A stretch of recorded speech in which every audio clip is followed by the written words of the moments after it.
Welcome, everybody. I'm going to give everybody some time in a few minutes just to kind of get in here. Thank you for making it. Let's start with the simple stuff, even as we're waiting for people to come in. For those of you who are not uber familiar with webinars, etc. First of all, can you guys find the chat and let me know that you can hear me? That's number one. Without that, this is going to be really not interesting.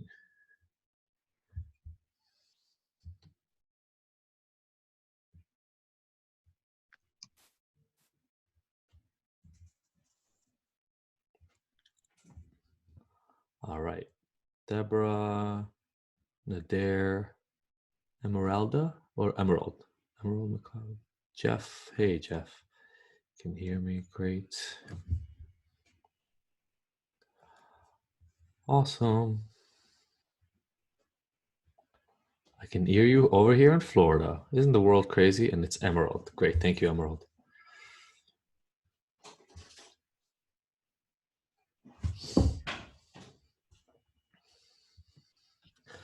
If you haven't been able to find the chat yet, depending on what you are, if you're on a phone or a tablet, sometimes you have to hit participants on the bottom and then the chat option comes up. Other times the chat just shows up by itself. It really kind of depends on what device you're on. And Richard, you can hear me. That's great. Thank you. Even as we're waiting for more people to come in, I just want to tell you all how excited I am to finally have this as an option. I can't tell you over the last 10, 12 years how many people have reached out to me who are family members of people who are struggling, and we get on a phone call or we exchange a few emails and try to get them some help, but there was never anything concrete, never anything systematic. And I always felt in the industry that I worked on, we'll talk about this a little bit later too, when I ran a rehab especially, really the only people that family members or loved ones had to talk to were admission staff in rehabs. And the only problem with that is, I don't know about you, but if you've ever done that, oftentimes it feels more like they're trying to sell you on bringing your loved one into their treatment facility, and there can be some pretty shady stuff that happens around that. So my hope in doing this is to finally give you guys information, give you guys support, hopefully support that is ongoing, so you can kind of connect to the people who are in this and learn from these next 4 weeks that isn't attached to, somebody trying to get you to buy anything else or bring your people into a rehab center or anything like that.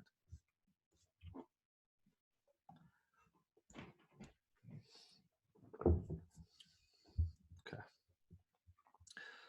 I'm just going to give people 1 more minute before we come in and move to some of the presentation. The way I'll also tell you, the way this is going to work out is on Tuesdays and Thursdays, we're going to present information. Think about it almost like a class or like a lecture.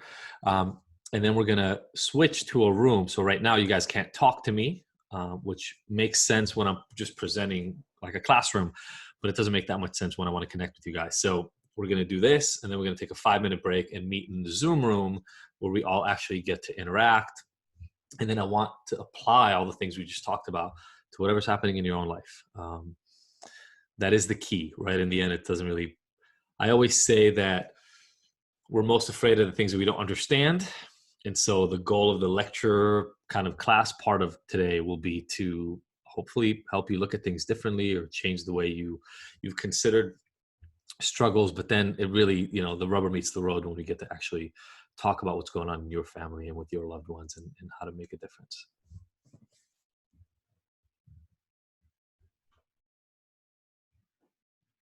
Okay.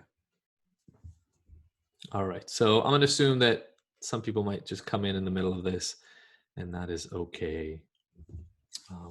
And I will alternate between showing you a presentation and with my face on it, without, etc. So just if I look over to the right, that's where I see the presentation myself. So let me do this.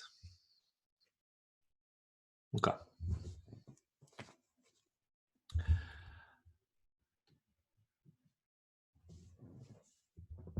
So like I said, I want to welcome you to even making it to this point and starting this process. You know, I know for the vast majority of families that I talk to who have a loved one who's struggling with addiction, it feels like almost an ongoing, constant emergency. It's why I call this program Family SOS, because I don't know if you can relate to this in your own situation or not, but it feels like you're living through an SOS level alert all the time.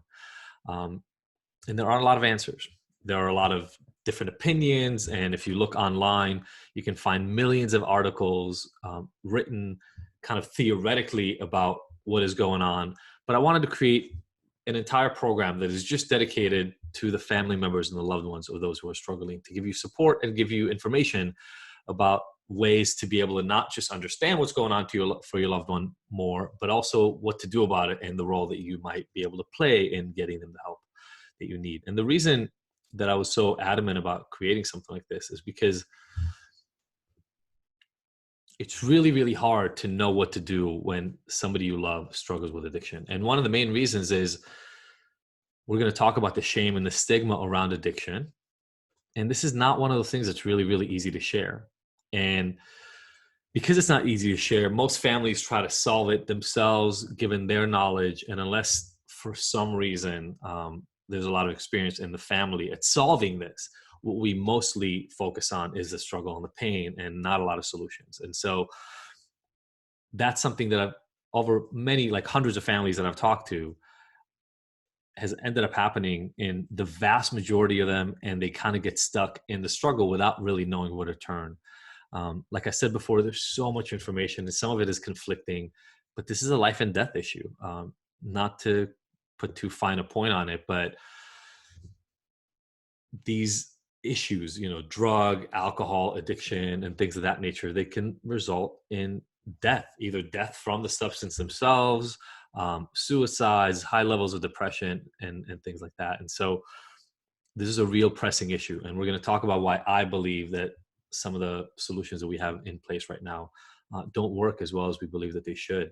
And then family after family, I talk to parents, husbands, wives who have spent tens of thousands at least, but I've talked to families that spent hundreds of thousands and upwards of $500,000 sometimes cycling their family member through endless options without any real solutions. And it's almost as if families have to spend so many years and so much money before they start looking outside the box. And my hope in being able to present something like this is to give you something that doesn't cost tens of thousands of dollars, doesn't even cost thousands of dollars, but can give you a much more grounded and factual and helpful process to put in place with your loved ones that they would actually be willing to engage in. Because so many people I talk to don't know how to help. And so they'll try anything. And sometimes they'll think completely backfire. Sometimes they just don't do anything at all. And oftentimes they create these kind of little pockets of hope separated by a little bit of period of success. And then what people talk about is relapse or slip ups that seem to have just started the cycle all over again.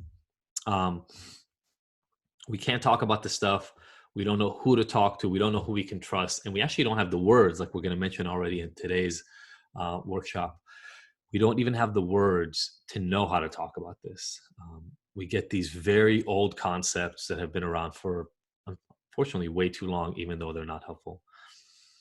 The main message that we hear over and over and over in popular media, in the literature, and in books written, just dozens of books that have been written on this, is hopelessness is one of a condition that doesn't stop, will never end, and can at best be regulated and stabilized. And I'm going to show you a completely different way of thinking about this.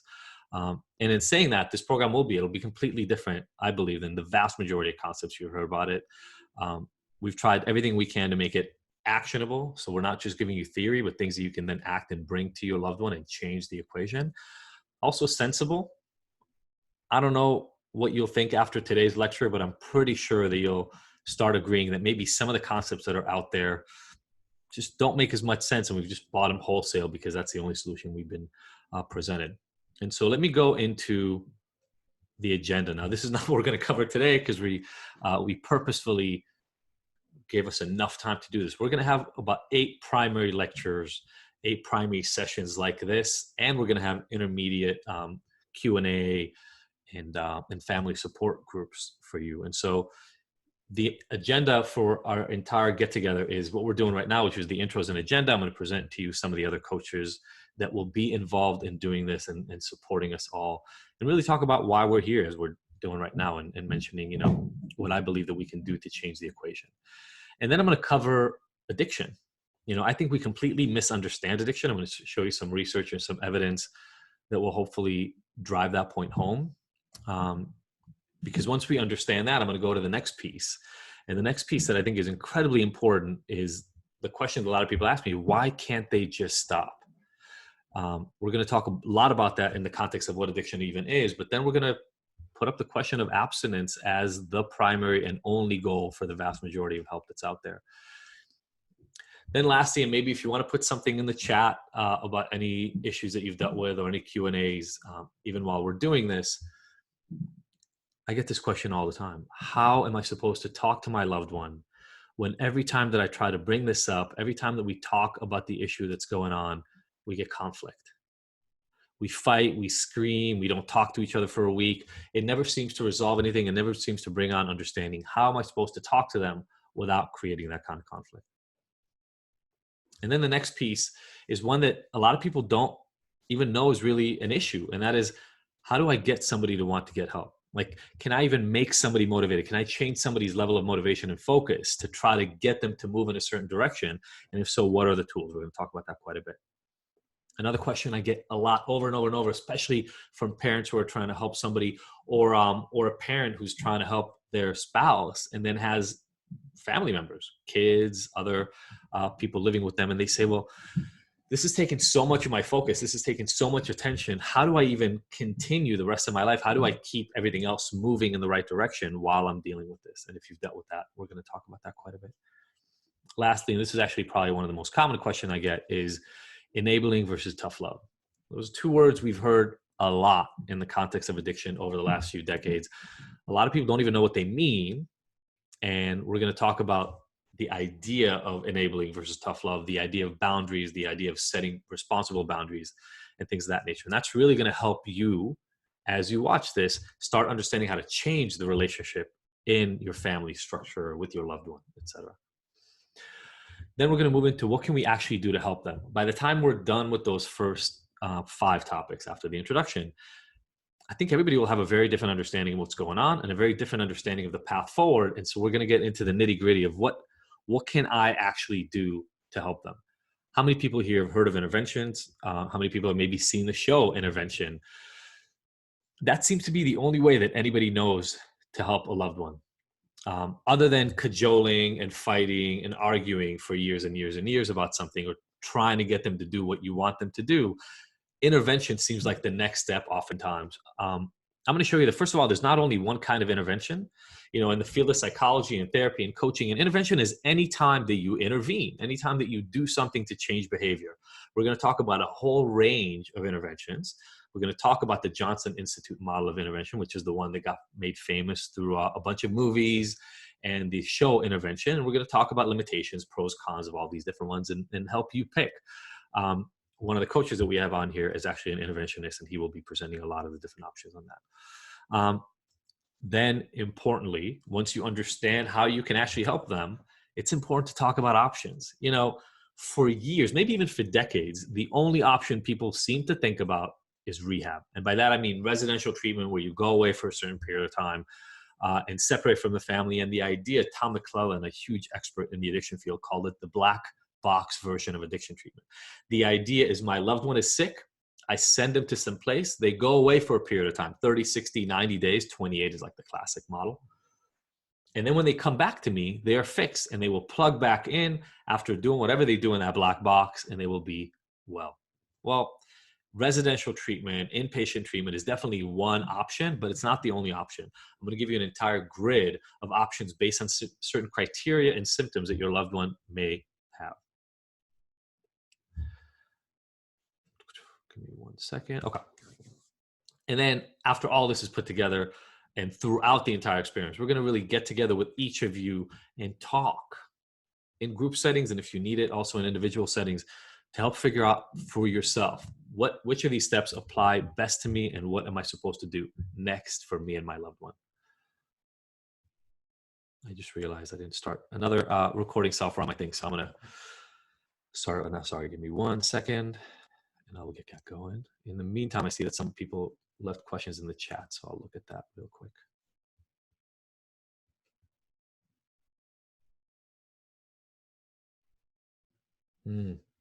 Okay, I got a few of you saying that you have tried an intervention in the past. Yeah, Jeff can speak more to this, and I'm going to introduce him here in a bit. But a lot of interventionists, when you first contact them, will tell you that they have a 100% success rate. Everybody that I talk to goes to rehab and is successful. And one of the things I hate the most about the field of addiction treatment is really the amount of, I'll call it lying, I'll call it exaggeration, I'll call it embellishment that happens in the field. The success rate of the classic intervention is lower than 60% at even getting people to follow through on the intervention.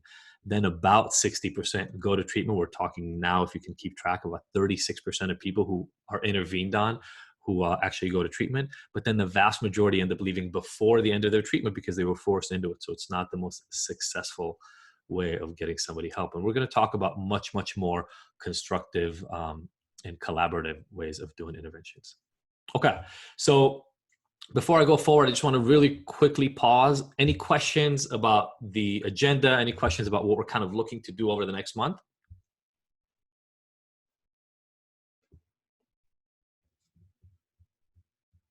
You can put those in the chat or in the Q&A.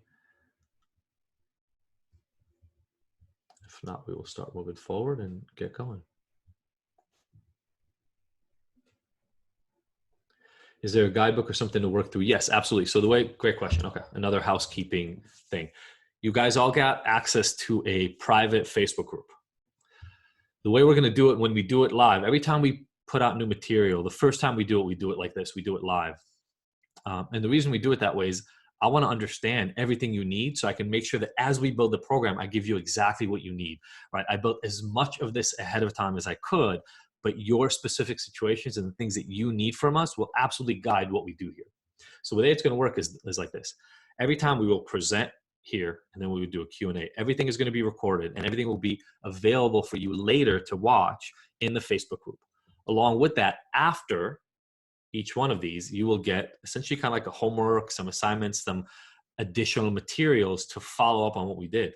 And those materials that you were asked to kind of do, the work that you were asked to do, will lead into some of the work that we do the next session. So every time, literally, we constructed this like a class, right? By the end of this, we will cover all of this agenda. You will have done quite a bit of work to understand how all of these concepts align with what you need yourself. And we'll have actual materials and actual solutions to move forward. Does that make sense, Deborah?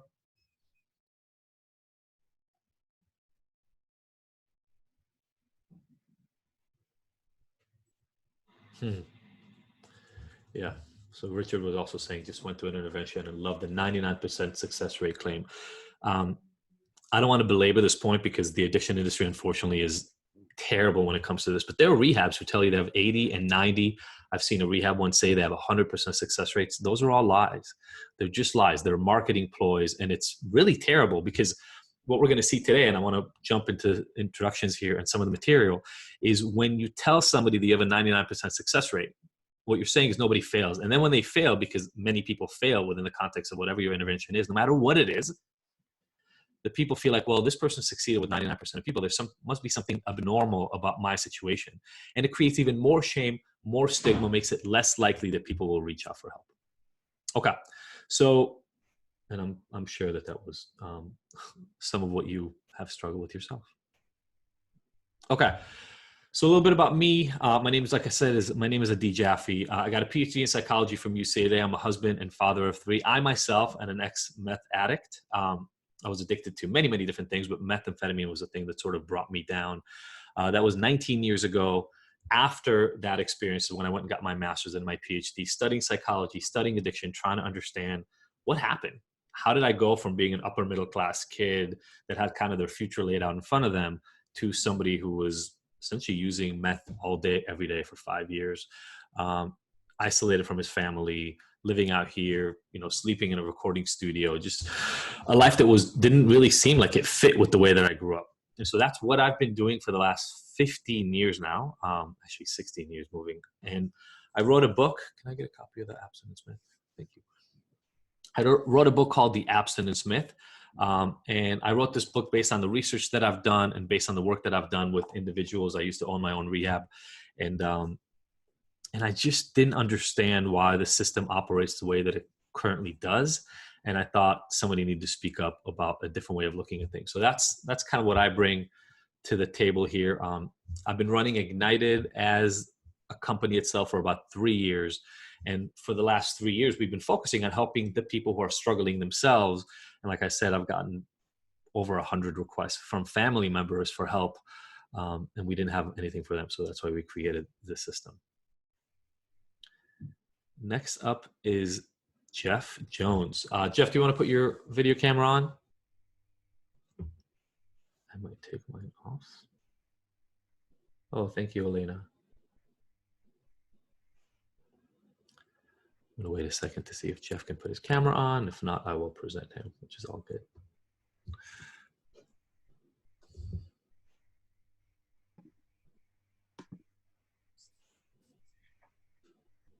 I'm not able to put my camera on, but I can put my audio on. Okay, let's do that. I'm going to stop my video so you can just talk over yourself.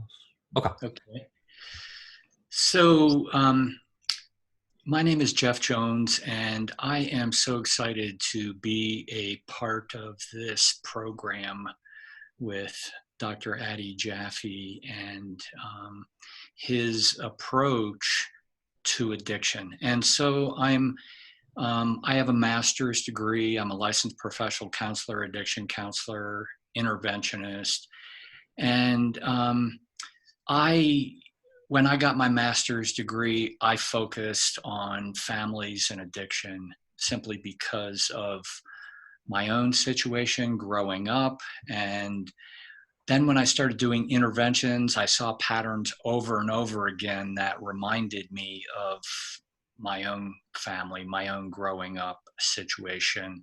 And I definitely agree with what Dr. Jaffe is saying here about the way we have been approaching addiction in this country leaves a lot of gaps, really, a lot of improvement.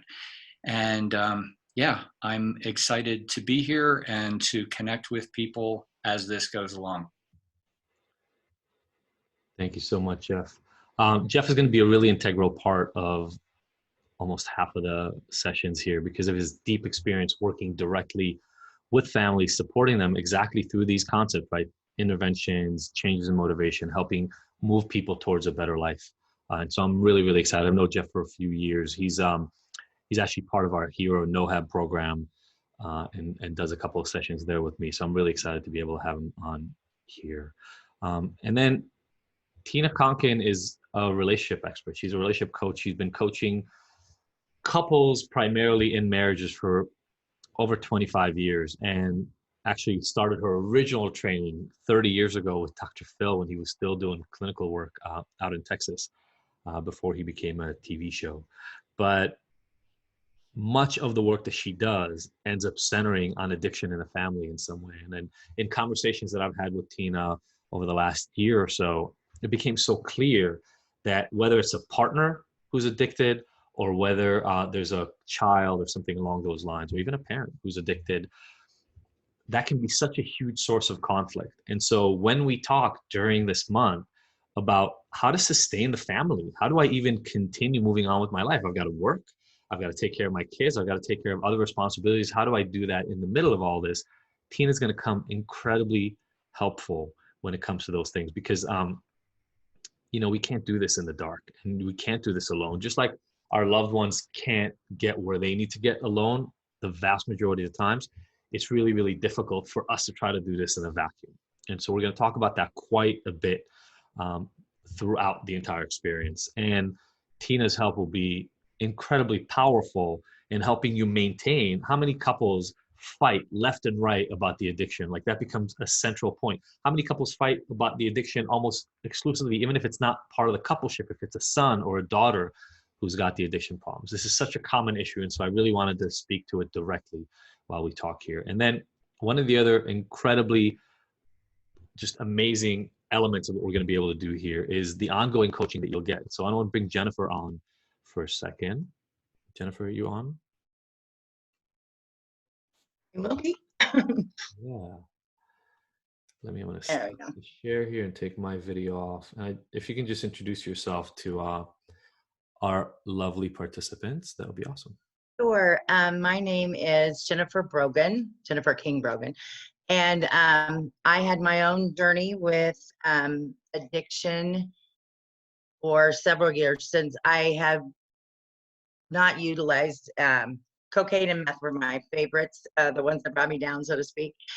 And so since 2005, then I decided that I felt like I could also be an advocate for those suffering from addiction and their families. I went back to school and got my degree. I own a treatment facility and have worked with the court systems.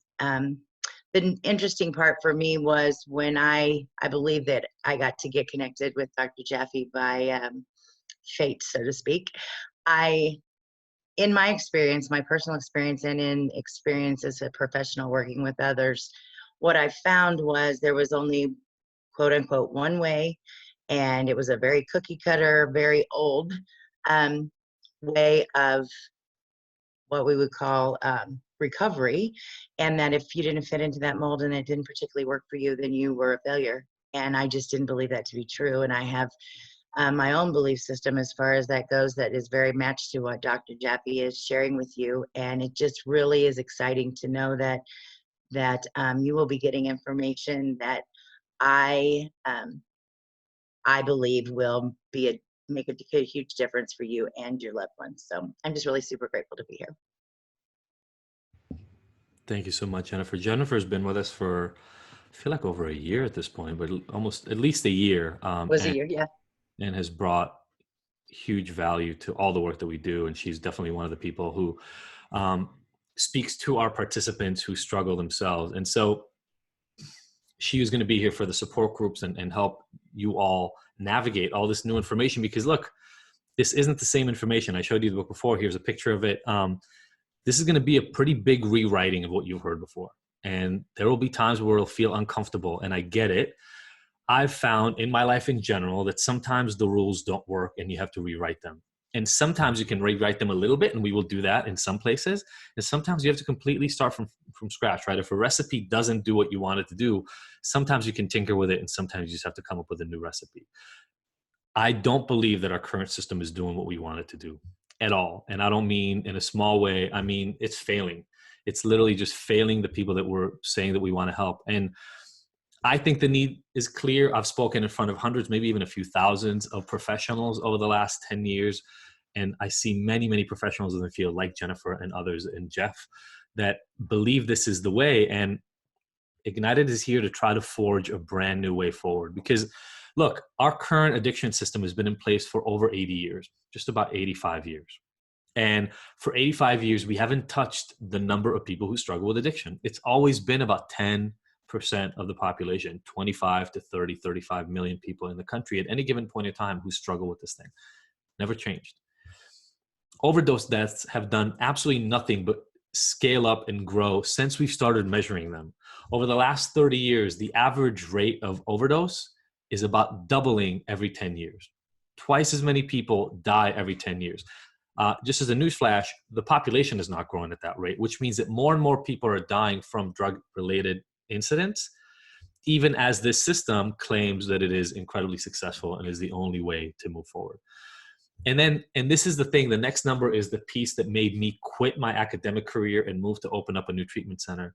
I was shocked when I learned that only 12%, and even that's a new number, it used to be 10%, only 12% of the people who need help for addiction actually go out and get professional help.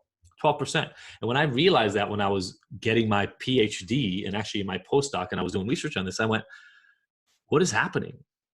How is it that we have an entire system that's been operating for almost 100 years and only 10% of people are even willing to engage in it? You know, even Mary Poppins knew that you're supposed to put some sugar in the cough syrup so that the kids will drink it. I mean, there's a song about it. And yet somehow our system of addiction treatment is so rigid and so committed to this story that we've had for the last almost 100 years.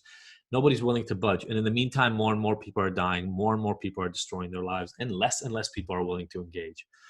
And with that, I want to start presenting to you, if it's okay, my concept of what addiction is. I talk about it a lot in the book.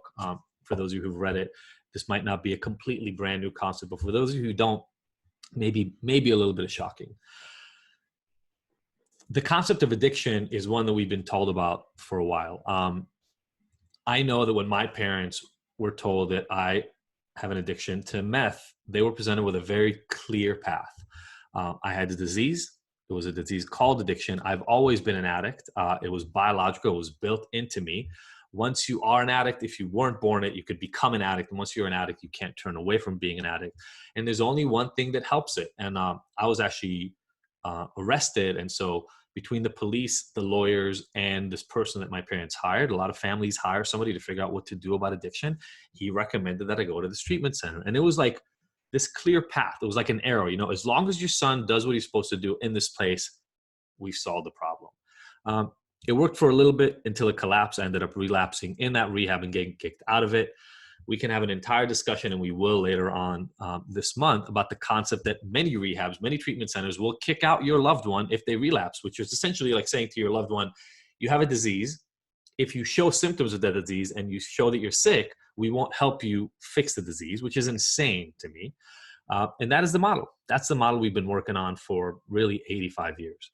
There are a lot of different concepts. We're going to talk about all the little pieces of that.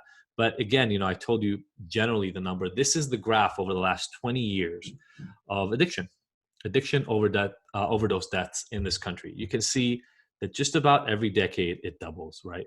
From under 20,000 in 1999 to almost 40,000 in 2009. We've had a huge surge up until 2017, 2018. We've had almost an entire other doubling since now you count to 2019, right? We're at over 80,000 deaths a year. This is not counting alcohol, which has been steady at over 150, 180 deaths every single year. And of course, it doesn't even count cigarettes, which account for almost another 400,000 deaths. This is what the current system is delivering. And I personally would argue that anytime I look at a graph like this that are representing death, there need to be some new solutions. And this is from the CDC, you know, not a graph that I created. My question when I started looking at this is, why are we having such a difficult time curing this disease? And the disease that we just looked at is drug and alcohol addiction. It doesn't count behavioral addictions. About 30 million people have compulsive eating issues, which causes obesity, diabetes, hypertension, and a lot of other deaths associated with that. Gambling addictions that can lead to suicide and economic destruction, and sex addictions that can, obviously, we've all seen them destroy relationships, destroy families, and sometimes lead to suicide, incarceration, and things of that nature, right? When you add all these things up, that's when we get to the numbers of maybe as many as 35 up to maybe even 40 million people who struggle in this country. Now, I created a little slide to help and succinctly describe why I believe we're not solving this problem. And I call it my 90-91 slide. Now, I talked about the fact that about 10 to 12% of people go get help. That means that 90% of the people who need help for addiction don't even get it. And then we know that long-term success rates in traditional treatment are about 10%, which means that 90% of the people who do go get help fail and don't succeed based on the current criteria that we have. Now, if 90% of people don't get help and 90% of people who do get help fail, that means that we actually help 1% of the people who struggle with addiction and need help. And I would argue, you know, one of you commented before that you were told that the person you were going to work with had a 99% success rate. Unfortunately, we actually have a 99% failure rate in the system as a whole. And, you know, when I realized this when I was doing my postdoc and doing research on addiction, I couldn't just stay in academics anymore. I couldn't sit there and pretend like moving the wheel very, very slowly over a period of 15, 20, maybe 30 years of my career to create small incremental change was enough. So I had to leave. And we started our own rehab and we started our own approach because it just seemed insane. Because if you think about it, if you look at this graph, we have a few different places where we can intervene. If only 10% of people are getting help, 90% of people are not even getting help, we could do some work there, right? We could have help that is as effective as it is, still failing 90% of people, but get everybody to help, get everybody to engage, and we'd be able to help 10 times as many people.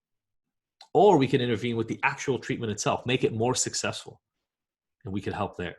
Now, you guys are an incredibly important part of this system. We're going to talk about here today, but if you think about it, that whole black box way of treating addiction was never going to work. Why? Because addiction does not only rest in the person. It just doesn't. We're going to talk about it today. I think I'm going to persuade all of you that that is true. But I'm going to start with this concept. How many of you have been sold this notion? There are normal, non-alcoholic people, and there are alcoholic people in the world. And they are separate groups. Non-alcoholics are on the left, alcoholics are on the right. And there is a line. There's a point at which those two groups of people are separated. They are not the same. Some people maybe were born non-alcoholics or non-addicts and became alcoholics and addicts, but you hear this over and over and over and over. Once an addict, always an addict.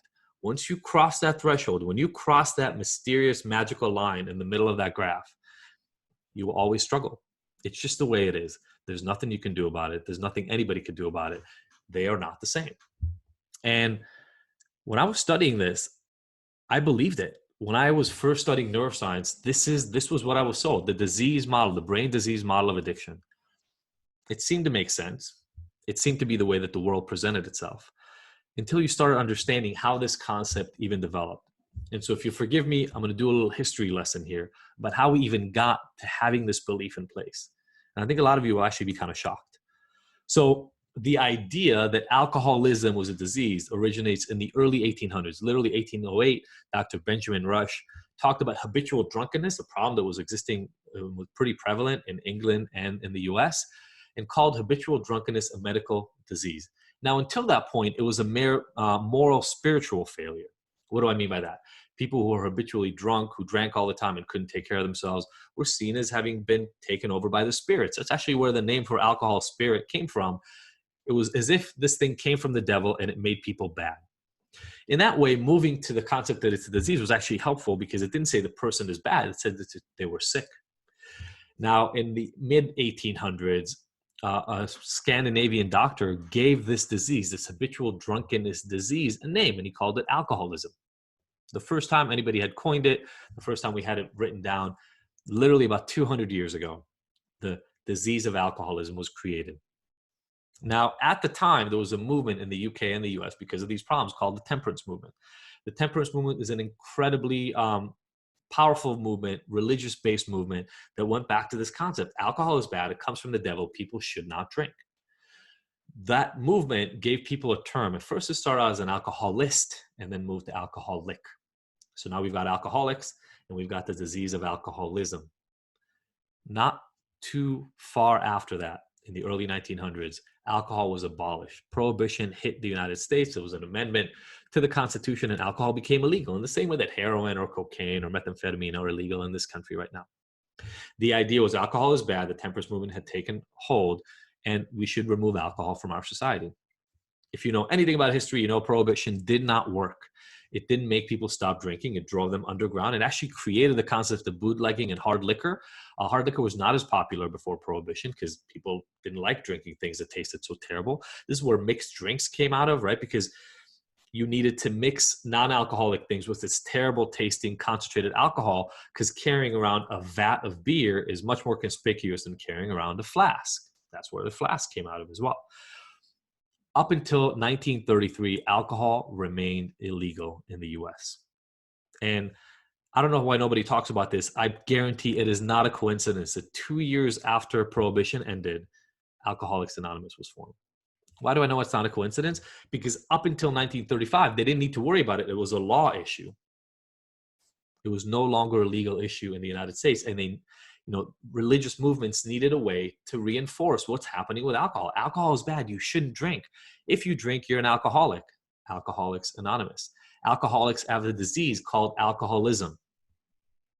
So these concepts from the early 1800s and the mid 1800s transferred all the way to the mid 1900s as soon as Prohibition ended. And they carried out, and they were so popular that the American Psychiatric Association, the group that maintains the Diagnostic and Statistical Manual for mental health disorders, called alcoholism a mental health disorder. From 1950 to 1980, it was recognized as a clinical diagnosis. You could be diagnosed as an alcoholic that had alcoholism. And then it ended. Now, before we even go to what happened after this ended, I want you to understand how somewhat ridiculous this entire timeline is. Because when we declared that alcoholism is a disease, there was also another disease happening in the country. It was called cholera.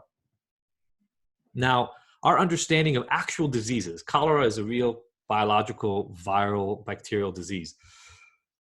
Our understanding of cholera was so poor, we didn't know anything about viruses and bacteria back then. And so what we believed caused cholera is poverty. In the South, not surprisingly because of racist overtones, Black people were considered to be the source of cholera. People didn't know how to treat it. They didn't understand that it originated from an organism of any sort. They just called it a disease that was of poverty. Now, we know that's not true now. And we know cholera is an actual disease caused by these organisms. But we apparently didn't mind calling alcoholism, this mental health issue, a disease at the time because it just made more sense. It was treated by the medical community, and so we just called it a disease.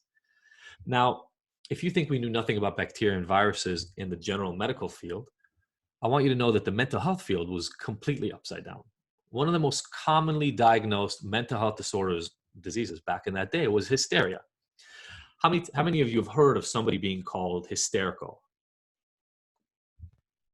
We all have, right? It comes from this disorder.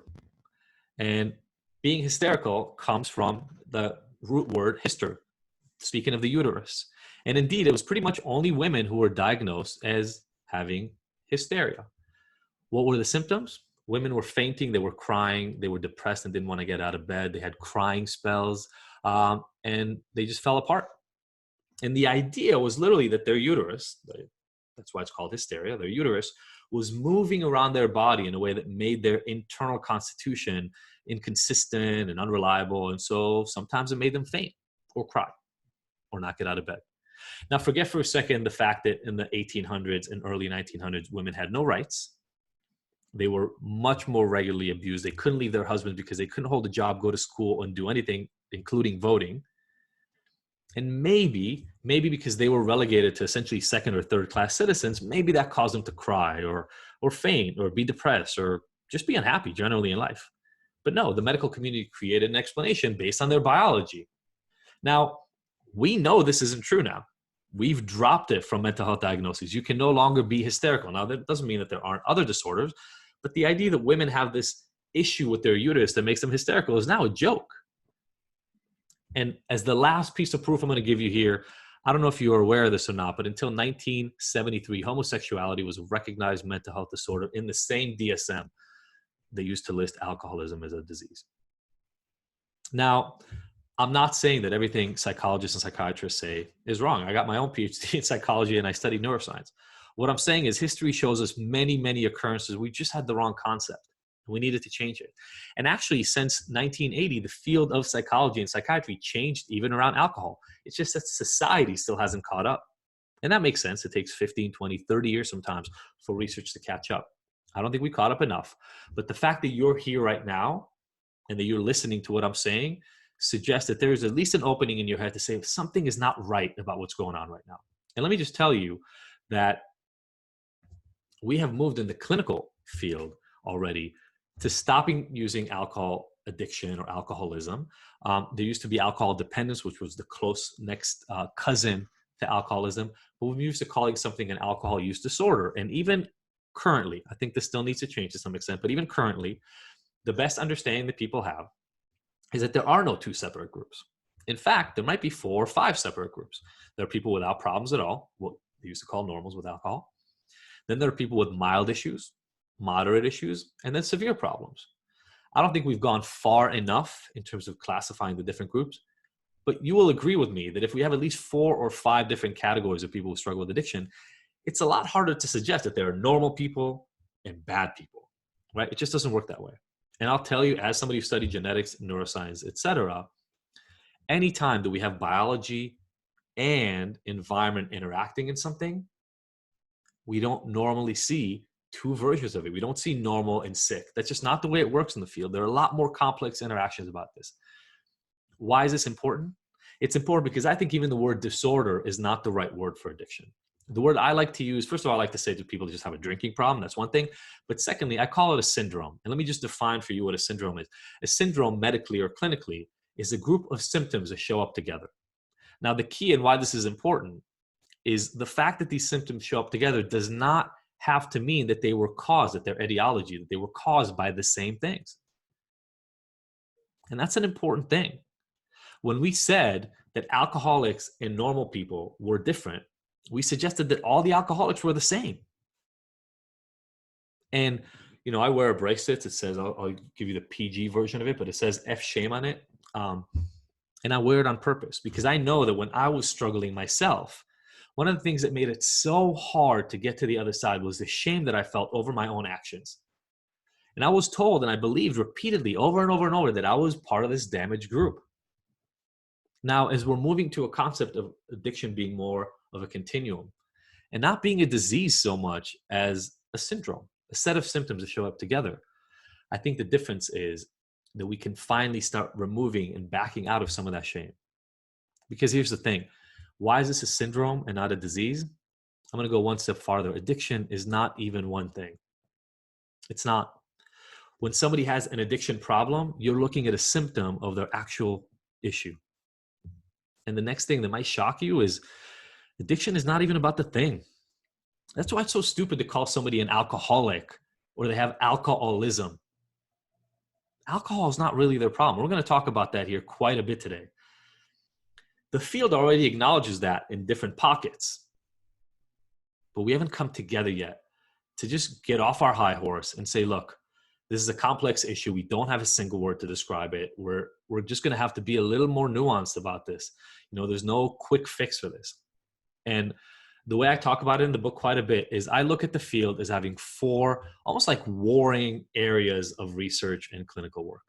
And I'm going to present it to you here. I call it a schizophrenic field because the people within these different factions fight all the time. And maybe even as you're watching this, if you've had some of these issues, write them down yourself. And I want you to identify, where do you fall within this? Which of these have you been believing more over the last 5, 10, 15 years of your life, however long this has been going on? The predominant field, the predominant thing that we believe right now, because we're in a very biologically oriented time in medicine and psychology, etc., is that addiction is a chronic brain disease. Addiction is caused by changes in genes and biology, and that permanent changes in the brain turn people into addicts, and then they're stuck with it. Why? Because once you turn into an addict, there's a phrase in AA saying, you know, you can't turn a pickle back into a cucumber, which I always love, right? I always love reducing people to vegetables. But the idea is this. Maybe you were normal when you were born, but enough stuff has changed in your brain where you will never be able to be normal again. And that's the biological explanation. A switch has turned. NIDA, the National Institute on Drug Addiction, actually, this is an old definition from them, but about 10, 15 years ago, the head of NIDA put out a statement and literally talked about it's as if a switch has been thrown in the brain. Unfortunately, nobody knows where that switch is. And if anything, we found dimmers versus switches, et cetera. But this is a field, and it's an incredibly well-defended field that is probably the strongest impact right now, gradually being penetrated by the idea of psychology and counseling that addiction is actually caused by psychological experience and trauma. And the idea there is that negative life experiences make people seek out addictive patterns for coping. And then that turns them into addicts because they learn to rely on that coping to overcome the trauma and the psychological pain that they've had in their life. And they have to keep relying on it because they've never resolved that underlying trauma. That's a different field. In one field, in one area for disease, we've got NIDA and the National Institute on Alcoholism and Alcohol Abuse. In the other field, we've got people like Gabor Mate and Johan Hari, who've given some TED Talks and things of that nature around addiction. They say, look, everybody suffered when they were younger. That suffering brought on coping. That coping became addictive and habitual, and that's the problem they're dealing with right now.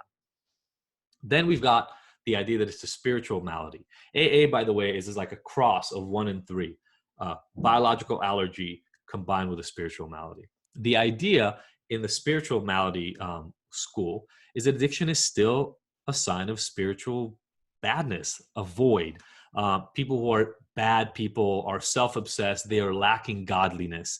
Those people can allow the bad addiction, the bad chemicals or drugs to enter and take place in their life, trying to fill that void. And they will struggle with addiction until they find God, until they come to terms with their spirituality and their religion. That's another school. And then lastly, this has been a fringe group for many, many years. I'll talk about some specific examples of it, and we can talk about it later if you're interested, is the environmental outcome school.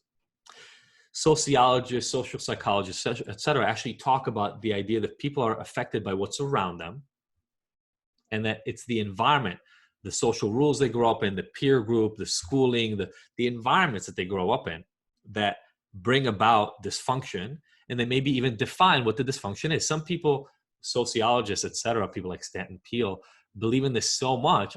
He actually loves it. I call him this, but I call him an extreme socialist sometimes. He says addiction is not even really a thing. Now, he's one of the preeminent writers about addiction, but he says addiction is not really a thing. It's a thing that we define in society. It's a thing that we define in cultural rules. Now, by the way, as a piece of support for this, for instance, I don't know if you know, but when the US was first formed, people drank on average 5 times more per day in terms of alcohol than they do now. 5 times. And I don't mean because the beer was watered down. In terms of actual alcohol intake, people drank on average 5 times more than they do now. Imagine right now, the average is about a drink per person who drinks per day. Imagine if that got multiplied by 5, right? All of a sudden, in a quick second, a lot of people that right now seem like they have a problem would seem like they have no problem. Maybe they would even be considered sort of prudish non-drinkers because they only drink 1 a day and everybody else drinks 5. These 4 schools have been fighting for 50, 60 years. Over and over. At some point, one wins, and another point, another one wins. And there's always this sense that at some point we will prove once and for all the real reason addiction exists. That's even though the vast majority of people recognize that addiction is a biopsychosocial effect. It's a biopsychosocial disorder. And yet they will fight about which one is first. Is it biology, psychology, environment, spirituality? Which one comes first? Which one is more important? When I was in school, the way this would always present itself when I would talk about things like this, people would say, okay, I get that they're all important, but is biology like 60% of it? Or is environment 60 or 70%? Help me pick which is the most important. What I'm going to prove to you here today is that's the wrong question. It's the wrong question. Why is it the wrong question? Because it's sort of like asking me, is a cucumber a vegetable or is it green? It's setting me up for failure by answering the wrong question. These 4 factors are important in the vast majority of people who struggle with addiction. But the ratio is different in everybody. There is no standing ratio for everybody. Now, it's impossible, in my opinion, to say that biology doesn't play a role, although a lot of people do. There are areas of the brain, we're not going to go in depth into this, but there are areas of the brain that change after repeated experience with reward, like an addiction. Repeated alcohol intake, repeated cocaine intake, repeated meth intake, or heroin will change the way your brain reacts to those things. There is no way to deny that. But it's not like people become robots, right? There's been nothing that shows us that they are such automated behaviors that these people are unable to control it completely. So there's no question the areas of your prefrontal cortex that are in charge of moderating behavior and controlling what you do and what you don't do end up becoming hyperexcited by exposure to cues, to things that predict that people will get drugs or alcohol, etc., and are less able to control those actions. It's also very, very well founded that these areas right here in your kind of your midbrain produce heightened response to things that they know will make you feel good. Here's the thing though, that's true for everything. So while it's true that drugs can short circuit some of those things, eating ice cream is rewarding for everybody. And if you eat a bunch of ice cream, your brain will react differently to ice cream. That still doesn't explain why specific people do it. So then we go into genetics. But the best research in the field shows you that at most, for the substances most affected by genetics, maybe 60% of addiction is genetically determined. And that is if you have all the risk factors. And there are like 14, 15, 16 genes that have been found to be associated with addiction. Not one of them by itself has a 60% prediction rate. So what does that mean? That the most high risk biologically determined people are only 60% likely to have an addiction problem. Well, what's the rest then? Well, it's also been shown that the vast majority of people who enter treatment have been affected by trauma. So that's a psychological explanation. 2 out of 3 people have been reported as being abused or neglected as children. Now that's pretty severe trauma. Not everybody's trauma has to be so severe. So some people have a certain amount of biological risk and then an additional amount of, some psychological risk, some things that happen in life early. And we're going to talk about some of those specifics. You're actually going to get a handout that gives you some examples of some of those, because I'm going to make you do some of the work yourself and understanding the balance in your person's life. Now, that's biology and that's psychology. What about environment? Well, research has shown us that when it comes to environment, there are actually a whole bunch of different factors that are important. And so when you look at an individual, you can't consider them alone, and you can't even consider one part of their environment. It matters what society they're growing up in. Some societies are more accepting of behaviors that others are not. And that applies to sex, to drugs, to alcohol. Then within a family, there are different rules. Different families have different expectations. And so that environment matters as well. Families that are overly controlling, families that are overly permissive, they will change the way a person develops. And then because of that environment, they will change their behavior further on. We all know this, right? We've all grown up in different environments, in different families, and our rules and the way we look at the world is different. The community itself matters greatly, right? Some people grow up in environments that are laden with drugs and alcohol. Everybody around them drinks. Everybody around them does drugs. The access is much more just readily present. That's going to impact them. We know that for adolescents and younger children, school-related impact is huge, but you don't even have to look at adolescents and children. Look at what happens in college. The heaviest age of use is between 18 and 24, otherwise known as college. Now, whether you actually go to college or not, there's something about that age, and especially if you engage in the school, the environment within the school. And then last but not least, we all know this, your friends. Your friends matter. Who you're friends with, what they do, what they consider normal, what they consider cool and exciting versus nerdy and uncool will end up affecting the way you behave. So when you look at a person, how do you consider all these factors? And how do you actually eliminate all these factors later on when that person comes to you and presents with a drinking problem? We can't avoid the fact that all these things matter. So now some people have some biological risk, and they add to that some psychological risk. They add to that the environmental impact of everything they've had. And then we get to spirituality. Now, when I talk about spirituality, I'm not talking about religion. When I ran my own treatment center, we used something called the Wheel of Life as a really quick assessment for people's overall function. We use it right now in the HERO program. And after dealing with about 300, 400 clients, I realized that the original Wheel of Life that had 8 slices in it was missing something. It talked about relationships and romance and money and career and the environment that somebody lived in and the fun that they had and all these things. But it didn't ask them if they feel like they have a purpose in life. And that's what I talk about when I mean spirituality. When I mean spirituality, I'm talking about, do you have a sense of something greater than yourself? Is there a purpose? Is there a reason why you're doing things? Is there a motivation for you to get up in the morning because you feel like part of a bigger system? It's kind of an existential question if you think about it, and not everybody is connected to something like that.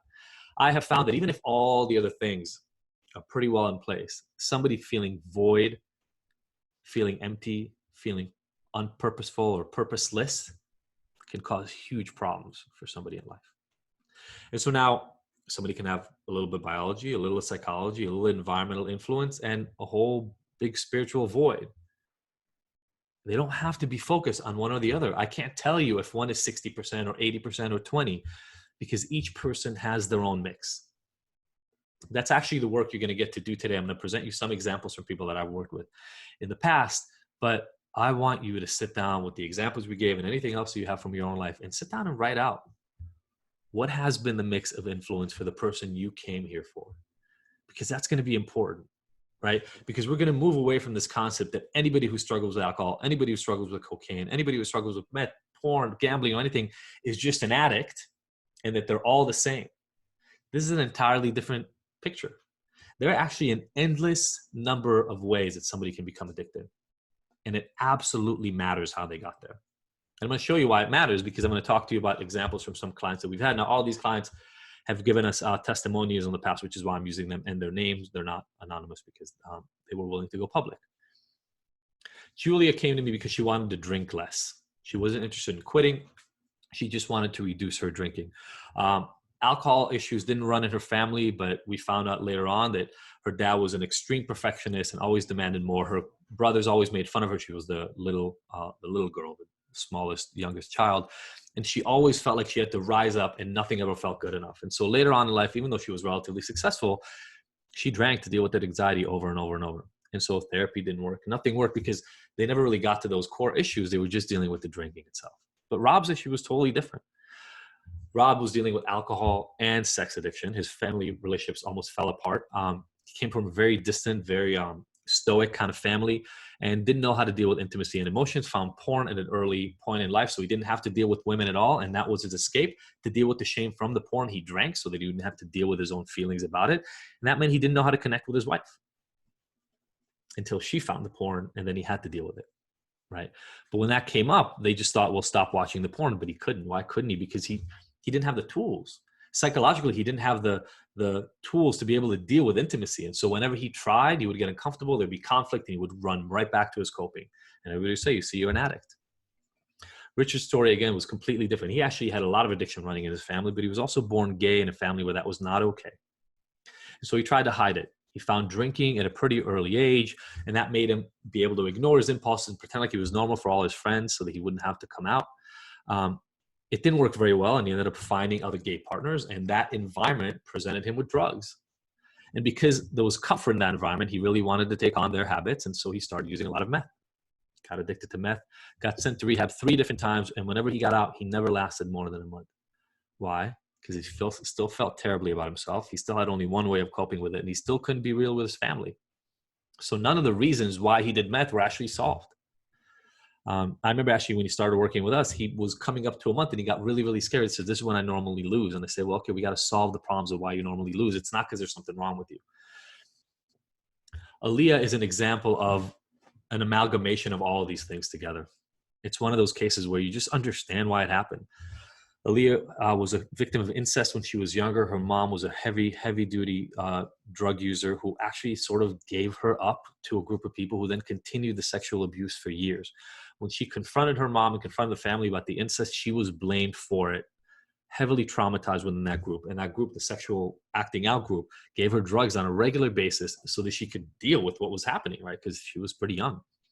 She felt terrible. She felt like a horrible human being. She felt completely hopeless. And so she kept using drugs even after she left that group. Got really heavily involved with a pretty shady group of people, brought a friend to these shady group of people's houses. The friend got shot and died. Now imagine how terrible you feel about yourself when this is your life occurrence, when every one of the factors we just talked about is destroyed. I don't wonder why Aaliyah had such a hard time dealing with her drugs. When she first came to me, she was completely estranged from her kids, thought she would never get him back because she wasn't worth it. Saying to me that these 4 people deal with the same problem sounds insane. It just does. I don't know how other people look at 4 cases like this and say, oh, they have the same problem. It's just literally not even the same human being. It's a syndrome. They show up with relatively similar symptoms, completely different reasons. Does that make sense? And here's the thing that I want to kind of cover here as a last piece for today, for the lecture piece. Listen, the message we send the people that we love matters. It just does. It always does. It always has. I'm going to show you ways that it has in ways that you might not have even identified or might not have thought of before. What we say and what we think about other people completely changes their ability to succeed in the world. And so what we tell our loved ones when we want them to get better is, we want you to be your best self. We want you to really succeed. We want you to stop struggling with this thing and just be your best. But who is that? We pretend as if there's some like defined version of who each of us is, and you can just create the best version of that. But it's just not true. You know, social research has shown us over and over and over that people are affected by other people's opinion of them. It can happen as young as elementary school. There was a study by Dr. Rosenthal done in an elementary school in Northern California that went into a school and gave an assessment in the beginning of the school year when everybody gets their regular assessments. It was called the Harvard Test of Inflected Acquisitions, and it was supposed to be able to identify the kids. These are not the actual kids, by the way, just a random stock picture of kids, but the kids who would be extra special, who their IQ would rise. They were called bloomers. They were ready to bloom academically. The study identified about 20% of the kids, and then the teachers were told about this. They were told after the assessment, say, look, we're doing a study during this whole academic year. We've identified these students as potential bloomers. We don't know if it's true yet because it's just an assessment. We're going to come back at the end of the year. We don't tell them anything because we're not sure this works yet. At the end of the year, these researchers came back. They used all the same tools at the end of the next year for the assessment, and they were right. The group of bloomers identified, the 20% of bloomers identified in the school, grew by an average of about 7 IQ points over the other students. So they grew by a certain amount. The rest of the students grew by 7 IQ points less. This might not mean anything to you, but that's a half a standard deviation of IQ. It's meaningful. It's pretty amazing when you think about it, to be able to take a tool that identifies smart kids before they become smart. But it was all a lie. There was no such thing as the Harvard test of inflected acquisition. It never existed. The professors, the researchers literally picked at random 20% of the students and then told the teachers that those are the extra smart bloomers. But then it worked. Why did it work? What changed in the way that the teachers treated those kids? How did the relationship get impacted by the fact that they thought these were the smart kids? Now, one way is to focus on the smart kids, but the other one is what happened to the kids who weren't identified as smart? Why did they grow by less? What less attention were they given? What tools were they not provided? What attitude differences were there between them and the other kids? And this doesn't only happen in elementary school. A study in college identified groups of students and brought them in to test racial differences. Now, we all know that there are racial differences in performance. African-American and Hispanic students don't perform as well as white and Asian students in the US academically. So these professors, these researchers brought in these groups of kids and they gave them a few different conditions of tests. In the first condition, they brought students in and they gave them a set of questions. And they said, hey, we're going to give you an intelligence test.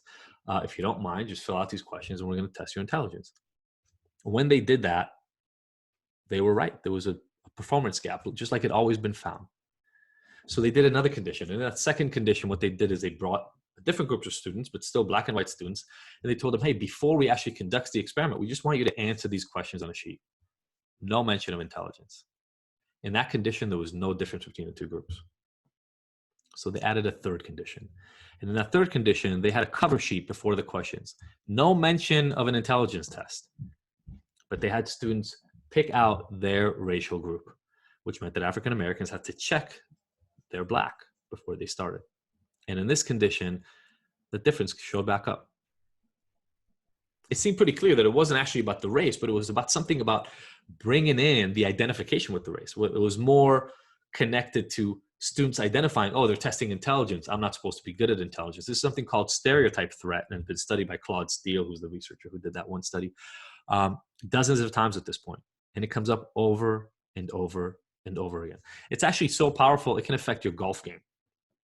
In a completely different study by a completely different group, they brought in black and white students and they had them play a golf game in a lab. They set it up.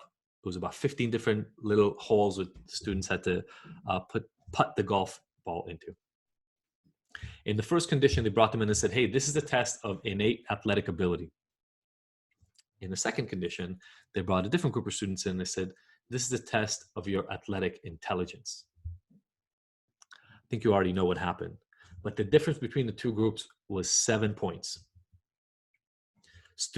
Black students putted better when they were told it's a test of innate athletic ability, and white students putted better when they thought it was a test of intellectual ability. Why? Because of the way the task was presented. The task itself was exactly the same. So if this can affect your golf game, how big of an impact can it have on the way you behave out in the world? The biggest example of this, and one that you must have heard of before, is the Stanford prison experiment. Phelps and Bardo did this study in Stanford in a lab. He literally created a prison-like environment in the basement of the Stanford psychology department. They picked 7 students to be guard and 7 students to be prisoners, and they put them together, but they were all actually screened ahead of time to make sure they had no psychological disorders. The point of the study was actually to see what is it that causes violence in the prison system. The study was supposed to last 14 days. The students were actually arrested by their house to make it look more real and taken away. By the end of the second day, one of the students had been struggling enough that he screamed and screamed until they let him out. And by the end of day 7 days, half the study, they had to call the experiment off because the prisoners were being abused by the guards badly enough. They were kept up all night. They were food was withheld. They were being kept up with noise and isolated. 7 days, totally normal undergrads turned into prisoners and guards. Now, the crazy thing about this is that even 𝐕𝙁 𝙁𝙗, the researcher himself, fell into his own trap because he didn't stay as an outside observer. He called himself the warden of the jail. So you know what was happening on day 7 of the study? He was in a meeting with the guards trying to foil an attempt of escape that they heard was happening by the prisoners. Just think about this for a second. A psychology professor at Stanford was trying to keep 6 students from leaving the basement of the psychology department because he heard a rumor that they were trying to escape. Students. It was his own grad student that came to him and said, "You have to stop the study. This is insane. We cannot keep going." And fortunately, he listened to her. He also married her later on in his life, but he listened to her. And that's huge because he had to pull himself out of the role of warden to listen to it. But think about it. Even a psychology professor fell into his own trap because he identified with a role. Now, Wayne Dyer has a quote that I love that says, "Change the way you look at things and the things you look at change." So I want to ask you again, when you say to your loved one, "I want you to be your best. I want you to stop struggling. I want you to find your freedom." What does that mean when we also live in a world that is made up of our own perceptions and the perception of other people about us, just like we saw in those experiments?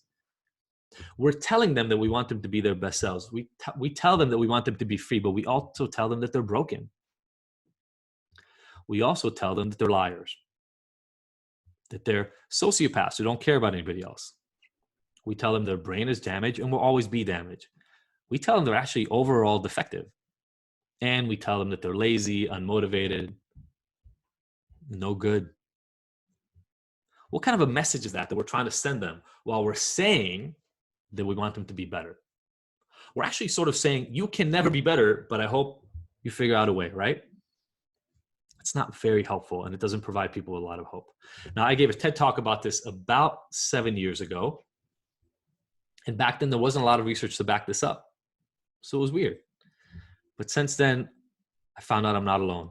So I'm going to show you a few studies. I'm not going to get into the whole studies because I want to get to the end of this so we can talk. But one study right here says, this is a summary of it: inappropriate use of language can negatively impact the way society perceives substance use and the people who are affected by it. Language intentionally and unintentionally propagates stigma that depersonalizes people, depriving them of individual or personal qualities and personal identity. Everything we've just been saying, right? Ashford et al. Did a study just recently, last year came out. Results of the study have led the authors to encourage ending the use of the term addict, alcoholic, opiate addict, and substance abuser. I can guarantee that junkie, loser, and every other word that you are associating with addiction was also included in that. These research results bring to the forefront the important fact that what we say and the words we use make a huge difference in reducing stigma and helping to remove some of the barriers to recovery. You know, when I did my own study, we found 4 main factors why people didn't even try treatment, which is, again, why I left the academic environment: shame, cost, logistics, and abstinence. We're going to talk about all of those, but each one of these research studies, done about 3 or 4 years after our study on barriers to treatment entry, shows that shame is huge. And the thing is that people feel more stigmatized and they are less likely to seek treatment and more likely to drop out if they feel shamed.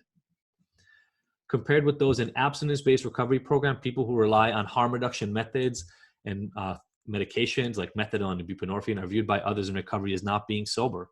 What is this saying to you? If your person wants to use medication and you look at it as, well, medication is an escape gap, you're not really being sober, you're essentially making it less likely for them. And the entire industry is making it less likely that they will recover.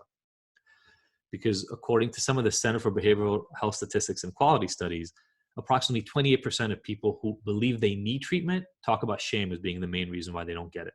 In my study, it was 40%. And in a recent sort of graphic that Ashford, who's one of the people that I just showed you, talked about why this is happening in the recommendations, what he recommends we'll start calling people. He literally said that the only times you should be able to use the word addict, alcoholic, opioid addict, or relapse, junkie's not even on here, is in mutual aid meetings, essentially AA and NA. And then he had this quote: Ashford himself said this: "The fact is that the use of pejorative labels has had a decades-long place in popular mutual aid programs like AA. And trying to tell the mutual aid recovery community what to do isn't a goal, nor should it be in our minds. At the end of the day, though, it's important for people in recovery to understand that the use of these labels may become internalized over time, leading to decreases in self-esteem and such." I'm going to summarize this quote for you. What he's saying essentially is, I don't want to fight the AA and NA groups. They're so used to people calling themselves addicts and alcoholics. I don't think we should try to change that because it's going to be too hard, even though it's damaging to people. And to that I say, well, we should just still take on the fight, because if it's hurting people who are saying we're trying to help, we should stop it. In fact, what we're doing to everybody who's struggling with addiction, this is the last point I want to make for this part, is something called the fundamental attribution error. It sounds complex. It's a really basic psychological term, and I'm going to describe it to you. The fundamental attribution error says that when we see somebody else act, we believe they do it because of who they are. But when we take an action, we believe we do it because of circumstances. That might sound complicated, so let me give you an example. Have you ever driven in the car and you were really in a hurry? Like you were late to a meeting, maybe your wife was delivering, maybe your husband or your kid was in the hospital. For some reason, you needed to get where you were going really, really fast. Did you ever find yourself cutting somebody off or not being very cautious or patient in traffic? And when you cut somebody off and maybe they honked the horn, you kind of waved at them and said, "I'm really, really sorry, I'm in a hurry," and you kept driving. You weren't driving nicely because you were in a hurry. Circumstances. Have you ever been cut off by somebody in traffic when you're just driving along, minding your own business, and they just cut right in front of you and zoom off? What do you say? You say they're an asshole, because you believe that the reason they're doing what they're doing is because of who they are. You see, when we do something, we think we're great.